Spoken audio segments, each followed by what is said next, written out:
नमस्कार, आप देख रहे हैं महानगर समाचार और मैं हूं अशोक निगम।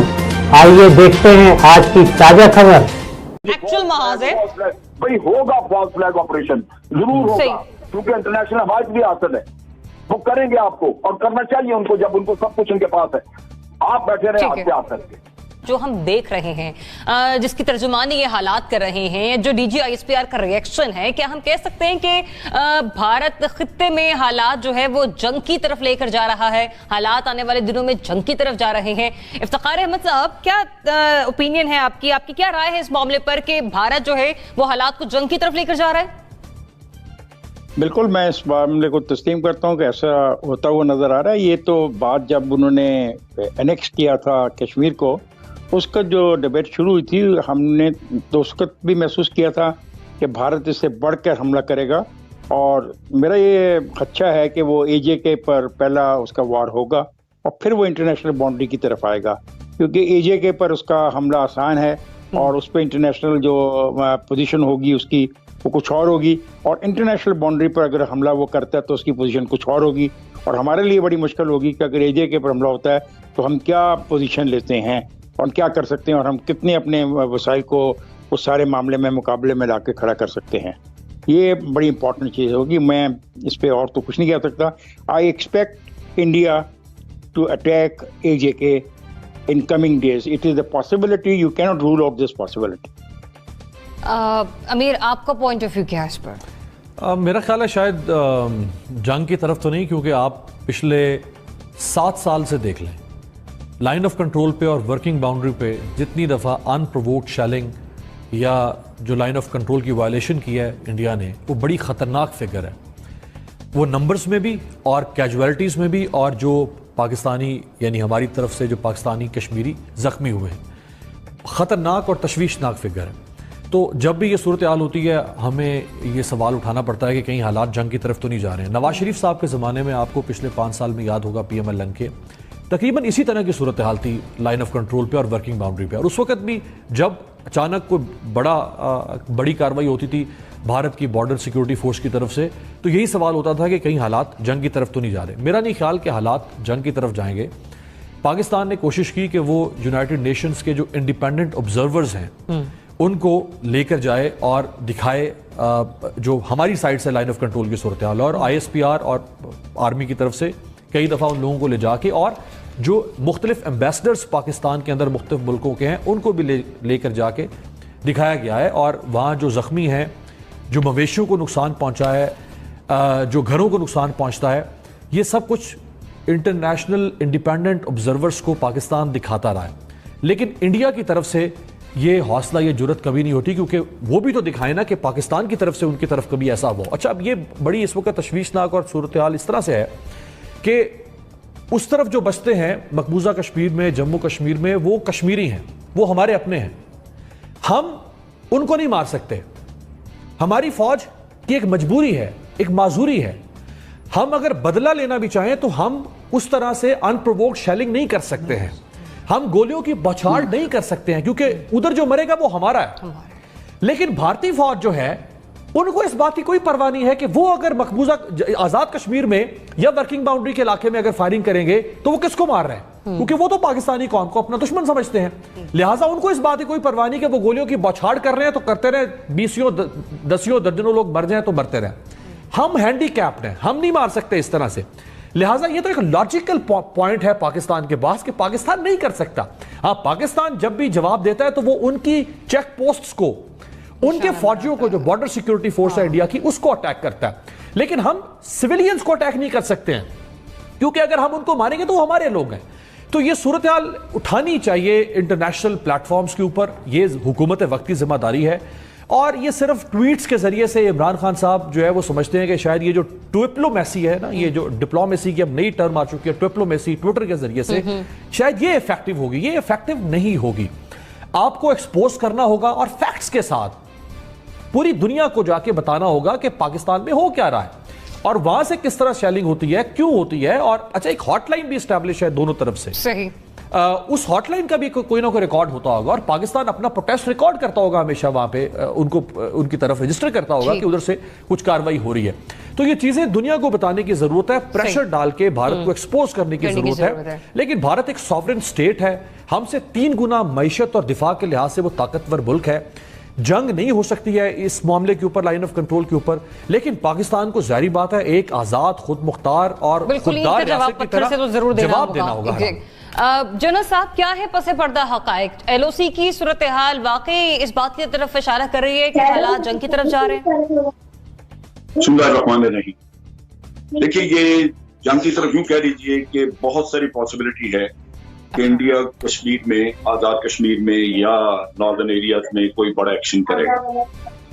और उसकी वजूहात है, एक तो ये कि जो चाइना का इस वक्त इशू उनके साथ हुआ है उस पे इनको शदीद प्रॉब्लम्स हैं, बिल्कुल उनके यानी इंडिया के बस में नहीं है। नजर उम्मी साहब, आपको लगता है कि हालात जंग की तरफ जा रहे हैं? देखिए, जंग की तरफ तो मेरा नहीं ख्याल के जाएंगे। इंडिया भी कोई फुल स्केल जंग अफोर्ड नहीं कर सकता, लेकिन ये बात जरूर है कि वहां पर जिस तरह के इस वक्त हालात हैं इंडिया में, चाहे वो माशी जबूहाली हो या ये कोविड-19 की वजह से लॉकडाउन उसके जो असरात हों, और मोदी का एक दूसरा टर्म में जो किए गए, जो उन्होंने वादे लोगों से किए थे वो बिल्कुल पूरे नहीं कर पाए। इसलिए उनको किसी भी एक मुतलक नान हुक्मरान की तरह एक डाइवर्जन की जरूरत है ताकि पब्लिक को किसी दूसरी तरफ लगाया जाए। ये एक ऐसा खेल है जो वो पहले खेल चुके हैं। ये पुलवामा वगैरह का जो हुआ था मामला, उसके बाद उन्होंने जिस तरह से उसको फ्रेम किया और अपने मुल्क में बताया तो, और उसे इलेक्शन जीत गए, तो उनकी अभी भी यही हथकंडा है कि किसी तरह इस टेंशन को ऊपर रखा जाए और ताकि लोग वो भूल जाएं कि वो लोगों की माशी सिचुएशन क्या है। हकीकत यह है कि हिंदुस्तान में इस वक्त इतनी ज्यादा अनएम्प्लॉयमेंट तकरीबन पिछले 10 साल का भी रिकॉर्ड टूट गया हुआ है। अगर आप वहाँ की न्यूज को फॉलो करें तो इस वक्त वहाँ पर सख्त किस्म का एक माशी तनज़ुली है। ग्रोथ रेट का जो वादा था मोदी की, जो एक्सपेक्टेशन थी वहाँ लोगों में, ख़ुसूसन मिडिल क्लासेस में जिन्होंने इसको वोट दिया था, वो मायूस होते जा रहे हैं। और साथ में ये दंगा फसाद और ये सारा जो वहाँ पे अक़लियतों के साथ जो सलूक है, वहाँ पे एक सख्त किस्म की टेंशन भी है, माशी के अलावा समाजी टेंशन भी है। तो उसमें बेहतरीन तरीका ये होता है कि अपना जो पड़ोसी जिसको आप दुश्मन बनाकर पेश करते हैं, वहाँ पर कोई ना कोई जो है वो लोगों की तवज्जो वहाँ पर मरकूज रखी जाए। और यही इसके लिए पाकिस्तान को बड़ी मतानत और संजीदगी से इस पूरी चीज को देखना पड़ेगा, जो कि अभी हमारी पॉलिसी भी है, बड़ी मेजर्ड पॉलिसी है ताकि ये सिचुएशन बाहर ना निकले। लेकिन जाहिर बात है हम कश्मीर का जो मसला है उसको छोड़ तो नहीं सकते, अबैंडन भी नहीं कर सकते, क्योंकि एक हमारा रिश्ता है कश्मीरियों के साथ तारीखी भी, और उसको हम उसके लिए तो हमें करना पड़ेगा। और वो चीज मतलब हालात आपको कशीदा दिखाई दे रहे हैं लेकिन जंग की तरफ जाते हुए दिखाई नहीं दे रहे। जनरल साहब is again with us. General साहब, kindly continue with your comments. देखिए, बात ये है, मोदी के पास अपनी कौम को दिखाने के लिए कुछ नहीं है। बिल्कुल जो रोमी बात कर रहे थे वो भी दुरुस्त है कि वहां पे जॉबलेसनेस बहुत है, इकॉनमी खराब है। इसी तरह कश्मीर में पॉलिसी नाकाम हो गई है, अफगानिस्तान में पॉलिसी नाकाम हो गई है, फिर कहाँ जाएं? अभी उनका अभी चाइना ने मसला खड़ा कर दिया है, खामोशी है, मौत का सकूत है, कोई जवाब किसी के पास नहीं है। उनके आर्मी चीफ वगैरह रोज बयान दिया करते थे, अब चुप हैं सारे। ये वो चीज है जो चैलेंज हो रही है वहां पे, और मोदी ने अपना पॉलिटिकल पोजीशन बचाने के लिए कुछ करना है। इंडिया में साइकी ये है कि आप उनके ऊपर जहन्नम उनके ऊपर तोड़ दें, लेकिन अगर पाकिस्तान के खिलाफ कोई थोड़ी सी भी चीज आप कर लें, कामयाबी हो जाए उसमें, तो वो अपने सारे दुख भूल के इसकी खुशियां मनानी शुरू कर देते हैं। मोदी जो है उसने उनकी बेवकूफ अकल, उनकी जो बेवकूफ बनाने का जो जरिया उसके पास है, वो उसमें महारत हासिल कर चुका है। और एंटी पाकिस्तान वो काम कोई भी करेगा उसको पॉलिटिकल माइलेज मिलेगी, उसके लोग उसके साथ हो जाएंगे। युवा का और मुसलमान के खिलाफ, पाकिस्तान के खिलाफ नफरत का खेल है। अब आप देखिए कि उसमें वो क्यों करेगा। पहली बात यह कि पुलवामा का अगर आपके साथ देखें तो पुलवामा में उसने जो बालाकोट की तरफ गया, ये 1971 के बाद पहली दफा हमारी सरहदें किसी ने अबूर की और पूरी दुनिया को उसको हमायत हासिल थी। किसी ने दुनिया में उसकी कोई मजम्मत नहीं की, बल्कि पॉम्पियो और दूसरे मुल्कों ने कहा जनाब India retains the right to retaliate. तो ये वो सिनारियो है जहां पे वो फिर अगर कोई दहशतगर्दी का वाकया करे और उसके बाद वो चढ़ाई करे कि जी हम इनके दहशतगर्दी के कैंप उड़ाने हैं, तो वो हम उसके लिए बिल्कुल, और दुनिया कहेगी जी आप करें, क्योंकि हमने तो दुनिया के सामने ये जाके चीज ही बोला। हमें चाहिए था कि जब अमेरिका गया प्राइम मिनिस्टर पॉम्पियो से पूछता कि आपको क्या सबूत दिखाया था कि आपने कहा India retains the right to retaliate, क्या चीज थी जो आपने देखी? हमें तो इंडिया ने ये सबूत दिया है जो अखबारों के तराशे हैं। फिर फ्रांस से बात होती है, उन मुल्कों से बात करनी चाहिए थी, उनको कन्फर्म करना चाहिए था कि जनाब आपने उसकी लेजिटिमेसी बना दी, क्यों? ये हमारी सॉवरेनिटी का मसला है, ये नहीं किया हमने। नतीजा ये कि वो इशू वहां मौजूद है। अब चीजें वो कर क्या रहे हैं, उनके चीफ ने कहना शुरू किया कि जनाब 14 लॉन्चिंग पैड हैं पाकिस्तान की साइड से, वो हमने डिस्ट्रॉय करने हैं। जब भी वो LAC के ऊपर फायरिंग करते हैं, बहुत हैवी वेपन से गोलाबारी करते हैं, वो ये कहते हैं कि जनाब हमने लॉन्चिंग पैड एंगेज किए। लॉन्चिंग पैड तो है कोई नहीं, हम तो कहते हैं यूनाइटेड नेशन देखे, लेकिन ये उनका बहाना है, this is how they are building the narrative.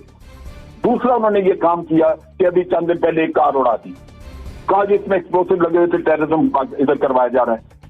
तीसरा काम उन्होंने ये किया कि वो अटैक के लिए जगह ढूंढ रहे हैं, 2 क्वाडकॉप्टर हमने उनके गिराए हैं।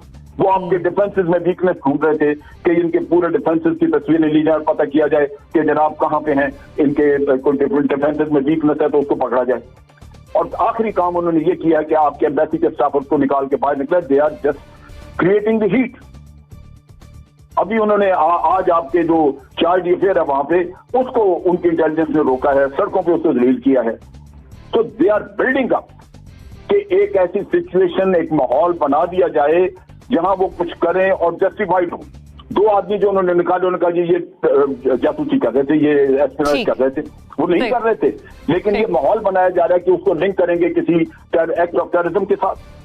ठीक है, पर्सपेक्टिव दुरुस्त रखें, समझें, आप तैयार रहें, कुछ ना कुछ वो करेंगे। और जब तक हमारी हुकूमत इंटरनेशनल कम्युनिटी को जाके चैलेंज नहीं करेगी कि जी क्या वजह थी आपने उनको लेजिटिमेसी दी, ये काम रुकेगा नहीं।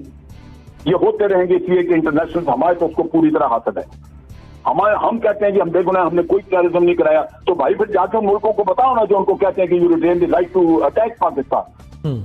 यहाँ पे सवाल ट्वीट के और है ही कुछ नहीं, आप ट्विटर के साथ लग गए हैं, बयानबाजी के अलावा आपके पास है कुछ नहीं।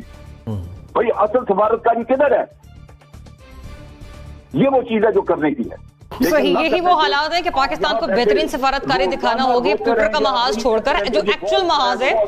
भाई होगा फॉल्स फ्लैग ऑपरेशन, जरूर होगा, क्योंकि इंटरनेशनल हमारे भी हासिल है, वो करेंगे आपको, और करना चाहिए उनको जब उनको सब कुछ उनके पास है। आप बैठे रहे हाथ पे हाथ करके। बहुत